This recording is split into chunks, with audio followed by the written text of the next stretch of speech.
This episode of Enough About Me is brought to you, of course, by my great friends at Miltons, the store for men, South Shore Plaza, Braintree, Chestnut Hill Square, Chestnut Hill. Miltons, the store for men. You want to look great at a great price, go to Miltons. I've been going there for years. We'll continue to go there. They're going to be part of my show going forward as well. I'm very happy about that. I'm thrilled to be associated with these guys. It is simply the best place to look great in Massachusetts, at a great price. You want to go in, if you're like me, if you're a schlub, you're a dope. They're going to go in and make you look great. It's going to be affordable. And you're going to go back again. I always do. I look forward to going there very soon. Miltons is the store for men. Again, South Shore Plaza in Braintree and Chestnut Hill Square in Chestnut Hill. Who knows? Maybe more places soon. I have no idea. I hope so. I love Miltons. You know that.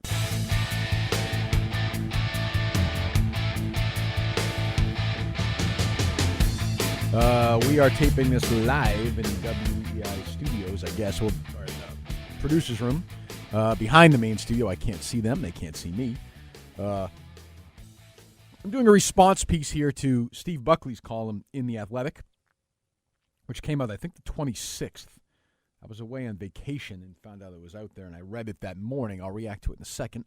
Headline, Kirk Minihane shook up the Boston radio scene. Can he make waves in his new venture? I'll give you the backstory. The 27th, I'm sorry, it says here. I'll give you the backstory of that in a moment.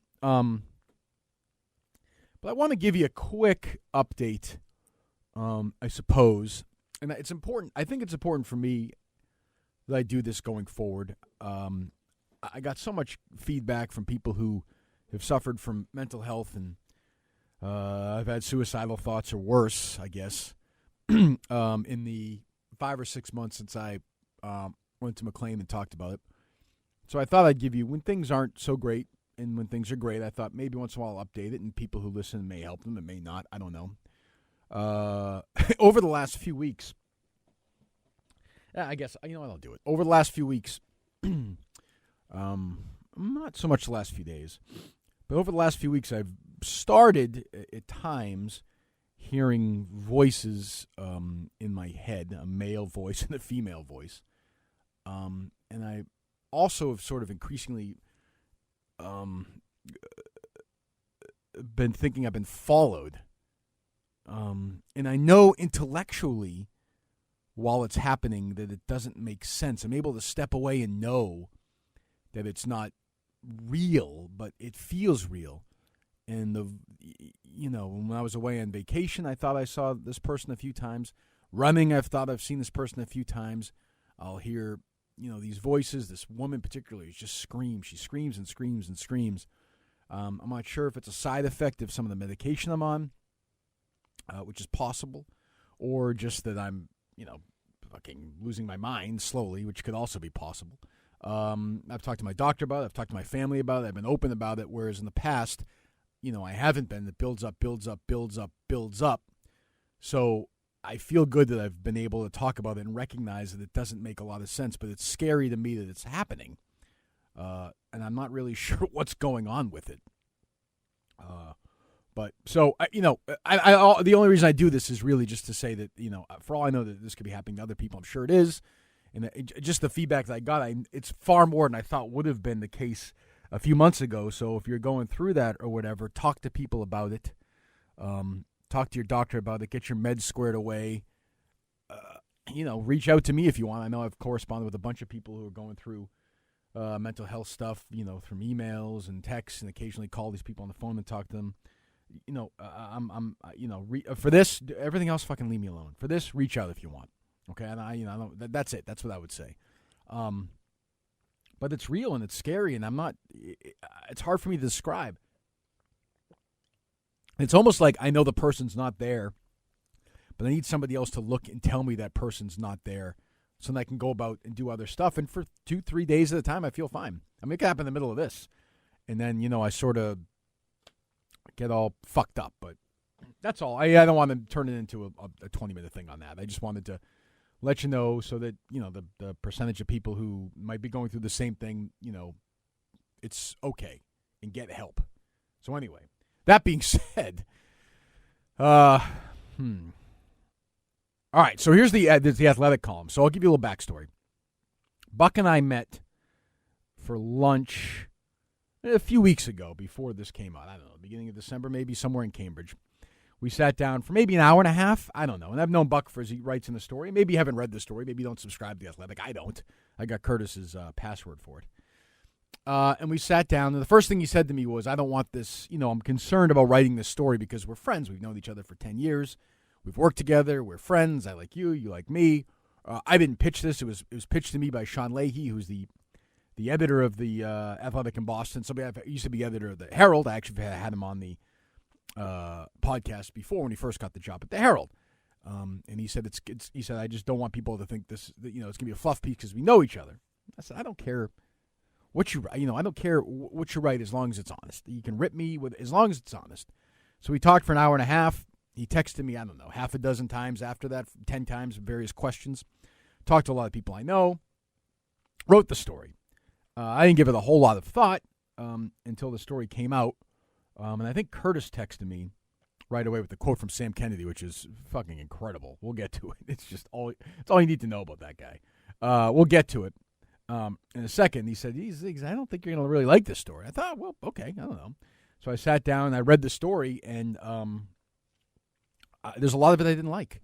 So, I thought I would go sort of the things I didn't like specifically, and I got a lot. When I tweeted out that I was going to do this, a lot of people said, oh, you're so sensitive, get a thicker skin, you're a fucking pussy, da-da-da. Understand. That's, I think, a fair criticism. But when somebody writes something, I think, if somebody has an issue with it, they should challenge the issues with the column. I think that's what you have to do. So that's what I've decided to do here and what I'm going to do. You might just say, I could have just left it alone, but then you're leaving alone something that I think is shitty journalism. So I'm not sure why you would do that. I've elected not to do that. It's not the way I do things. Okay, that's not the way Kirk Minihane plays bridge. Deal with it. All right, so let's start. So he starts with this long thing about me and Sue Okama that I don't really give a shit about. Whatever. Then he gets to the way I do radio, which we'll get to later. I don't really even mind that much, although I think Steve Buckley lecturing Kirk Minihane on how to do good radio is like Kirk Minihane lecturing Steve Buckley on how to write a shitty column or an irrelevant baseball column. Buckley's the Mozart of shitty columns, and I'm the Mozart of fucking radio. So he should probably leave it alone. But that's okay. We'll get to it. He gets to page, 5 or 6 of this. He gets to the Aaron Andrews thing, of course, which everybody feels like they have to get to. Fine. That's now 5 years ago, but no. Okay, fine. Routine pot shots, he writes, at the Red Sox, Boston Globe, local politicians, some of them valid criticisms, others from out of left field. So he writes that. And yes, I've taken shots at the Red Sox, at the Globe, at local politicians. Some of them have been valid, he writes, okay. Some from out of left field. Give me an example of one out of left field. What's out of left field? What? I don't understand. So he doesn't want pot shots to be persistent at the point of bullying. He brings up the Marty Walsh fight we had in January 2017. January 2017, after Boston Mayor Marty Walsh said he'd be willing to provide shelter for undocumented immigrants at City Hall office as pushback on Trump's sanctuary cities, the mayor appeared with us, with me and Jerry, for an interview that got, goofy. There's Callahan asking Walsh to provide refuge for illegal aliens charged with drunk driving. There's the mayor pointing out he was more interested in protecting children of undocumented immigrants. So you're telling us what I said, what you said last night is only children will be allowed to sleep in your office like you said in City Hall, I asked. And he said, don't be a wise guy, Walsh. Now, that quote has been used all the time. Ken plays it all the time. Walsh said he didn't want adults sleeping in there, and he said he'd be willing to offer the place up for illegal aliens. So I leave that he was saying that he wanted children. I'm not implying anything or inferring anything. He said no adults in there. Children are welcome in his office. Now, of course, we know that's political bullshit. He was never going to have undocumented citizen children sleeping in this fucking office, but he's doing it to pander. So I called him out on it. Buckley says then it stopped being an intelligent discussion about sanctuary cities. Well, here's the other thing that Buck won't mention in the story because he's a fraud. Is the column before mine, he wrote some shitty story about how, enjoy it now, Patriots fans, because back in the old days, it was always losing. And he talked to a bunch of people. One of them was Marty Walsh, his friend, Marty Walsh. Now, in the context of that conversation, in writing a story about me, I'm sure he talked to his friend, Marty Walsh, who Buck has said he's friends with, about this. Buck doesn't mention that in the story. He's trying to curry favor with his friends. That's what Buck does best. I mean, when you were as irrelevant he's been as a writer, as a TV and radio personality, you have to stick around somehow, and that's one of the ways he's done it. And Marty Walsh, doesn't like me. I don't like him. No problem. Not a big deal. But Buck doesn't mention that in his story. Doesn't mention he talked to Walsh. Doesn't mention he has a relationship with Walsh. There you go. Right away is 101. Fraudulence right there. Fraudulence. I'll pick something else out.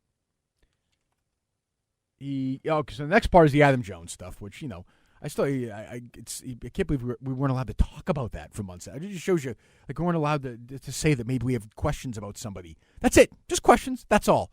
And for months it became this big thing. So he talks about the Adam Jones thing, and my quote to Buck was, in a perfect world, the higher-ups in this company would have told Sam Kennedy, Marty Walsh, whoever, leave us alone, shut up. Minahane's our guy. People like him. Gets huge ratings. Don't be so sensitive. You do your thing, you'll do ours. Click, hang up. But I understand, as I said to Buck, the world doesn't work like that. So he asks, did the Red Sox push to get Minihane off the air or not? In an email to me, meaning Buck Christmas morning, Sam Kennedy wrote, just listen to this quote. I mean, is the guy running for office? Kirk is an immensely talented media personality whose ability to express strong opinions and drive ratings is indisputable. With that sometimes comes controversy, which we fully understand. Given our long-standing partnership with the station from time to time over the past 17 years, we have expressed our opinions directly to WEEI on-air personalities and management when on-air content has created concern among our employees, sponsors, and fans. That said, the Red Sox never called for the removal or replacement of Kirk or any other WEEI talk show personality. Now, the Red Sox were a huge part of me leaving. That's not even disputable. Buck just leaves that quote alone. Done. Doesn't follow up. Nothing. Doesn't offer any. He has theories and thoughts on why I shouldn't do radio the way I do it, but he doesn't have any follow-ups. He has no questions about this. No thoughts at all. Let's look at this for a second. So I would say that my follow-up to Sam would be, was Minihane one of the things that you've expressed opinions to over the past 17 years? And who is WEI management? Which personalities? What did you say specifically? What on-air content has been the issue? Was it an issue? Was it not? Was this an issue? Was this not an issue? How about the shots he took at you? What about last summer? What about the suspension? What about this? What about that? What about the rants he's gone on about baseball being boring? What about something? Do you have anything to say to Sam Kennedy, Buck, other than that quote? Another friend of yours, Sam Kennedy. Nope, pass, done, move on. I mean, give me a fucking break. That's unbelievable to me. That is such a failure journalistically. It's incredible. You have nothing to say. Done, dropped. And wait till I get to the next thing. You think I'm pissed off now. The next thing is even worse, but this is amazing to me. You have Sam Kennedy giving this quote, which is, let's face it, it's just a pathetic quote, and you just leave it? You just leave it. You've never called for removal or replacement of Kirk. Okay. You know what? Do I think Sam Kennedy said to anybody higher up here, remove Kirk Minihane? No, of course not. Do I think it was suggested? Do I think it was, in a perfect world would like this to happen? Or can you do something about this guy? No follow-up at all. And you wonder why I get pissed off about stuff like this. You can write all day, I suck on the radio. You can write all day that whatever, I ripped off Howard Stern, or I did this, or I did that, whatever you want. No problem. That's an opinion. This is a failure. This is just letting the pitch go right by you because you don't want to piss people off, because you want a seat somewhere, or you want to be buddies with somebody, or whatever. You want to be Buck. That's what it comes down to. Next paragraph. Minahane's show has also been criticized for its handling of transgendered issues. I would say, other than by Bob Murchison, who Buck has here, where has this been this widespread criticism? So I get into the whole story that leads to Murchison. The whole Jeffrey Tambor thing, the thing that me, Gary, and Jerry discussed. We've talked about this a million times. Murchison, who Buck interviewed for the article, makes the point that the transphobia is quite real, that trans people are insulted, attacked, and killed. Not only did he take his concerns to WI management, he attended a meeting in which Callie and Minihane were present, but he began to contact the show's advertisers and ask them if they're aware of its content. Well, if you looked at these emails, Buck makes it sound like it's a plucky guy just sending out some emails to some people. No, we're done. While listening to Kirk and Callahan, I became alarmed at the commentary I considered to be bullying of several different vulnerable populations, Murchison wrote to me in an email to Buck. I subsequently gathered audio examples and distributed them to sponsors of the show. I asked them to contemplate their brand relationship in that context. Done. That's it. That's all he has to say about Murchison. That's all. Which is, to me, incredible. First of all, I mean, he's taken things out of context. He's used parody account tweets like Callahan Forever or these guys, and sent them to advertisers, national advertisers who don't know us, claiming they're us. I have proof of that. He has badgered people, ask Kaplansky's, badgered people to the point where they have said to him, if you don't stop this, we're going to sue you. To other clients who have said, leave us alone. Buck never mentions that. And this is another Buck weakness. I think Buck, because he doesn't want to piss off the LGBT community, because he's a part of it, he's afraid. He's afraid to even dig into Murchison, to dig into these people. He's afraid to do that. And that is another failure on his part. Didn't ask me about it. Didn't ask anybody for examples. He makes it sound like Murchison's a guy who sent out some emails and that was it.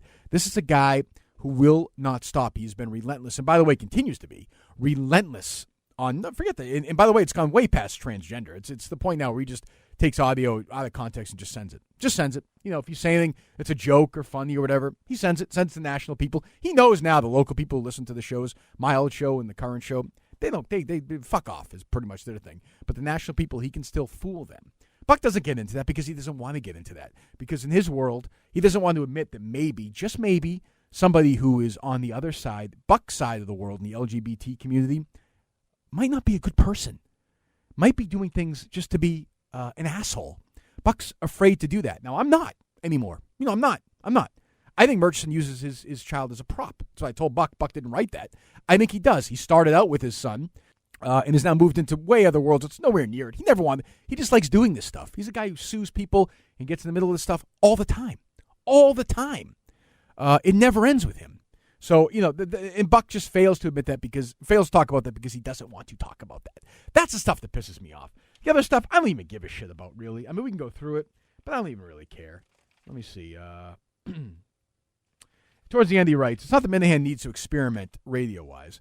It's that he needs to jettison the tired routines, the out-of-fashion sexist comments. Again, I'll cop to Aaron Andrews all day long, 5 years ago.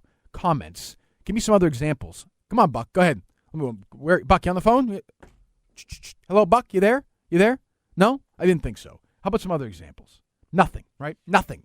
Zero. Doesn't give one. You want to give 10, give 10. He doesn't give any. So he's the same as Shirley. Same thing. Just this bullshit. It never ends. And, Buck is doing it to please people, to kiss ass, and it's embarrassing.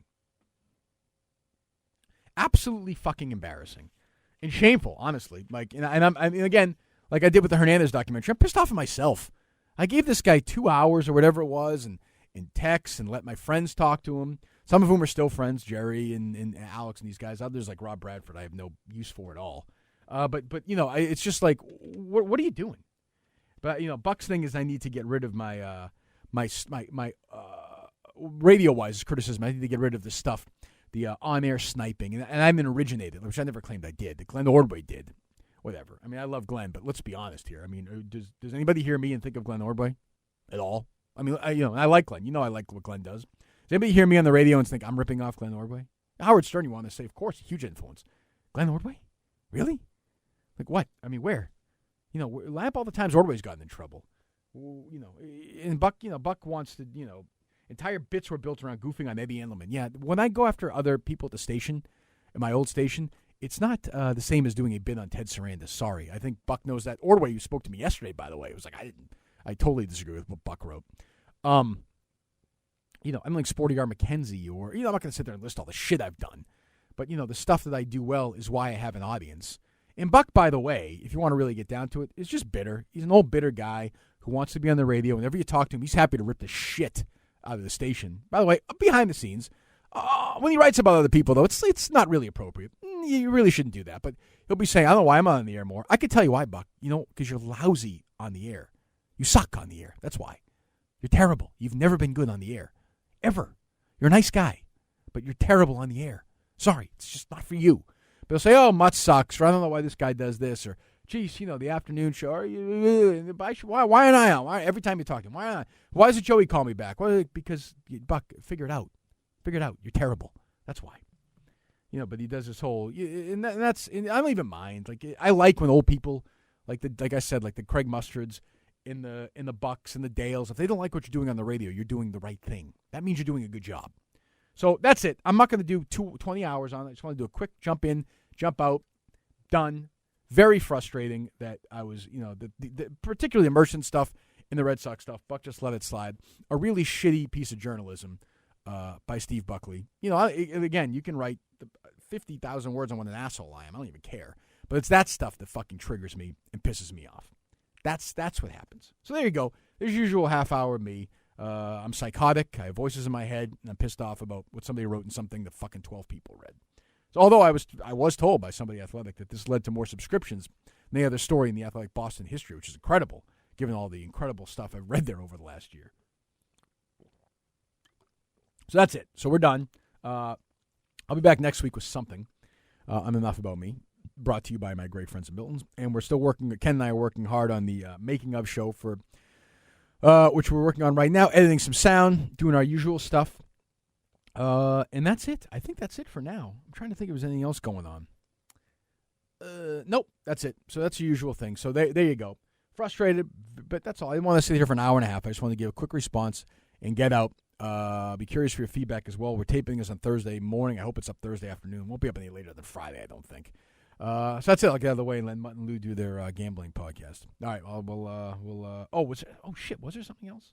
Let me see. I feel like I forgot something. Oh, well, here's the last. Gee, I'm an idiot. So I reached out to Buck. I don't know if I said this or not. I reached out to Buck to come on. Buck's a journalist. He wrote the story. I gave him a couple hours, like I said. I've known him forever. I disagree with the content of the story. And this guy, this journalist, declines to come on. Of course, it's prerogative. But, I hear these guys, he's one of them for years, like, oh, Pedro just got to stand in front of, Garnett doesn't talk to the media. You got to stand in front and answer the tough questions. Then you write this and you pass on coming on. I mean, that is pitiful.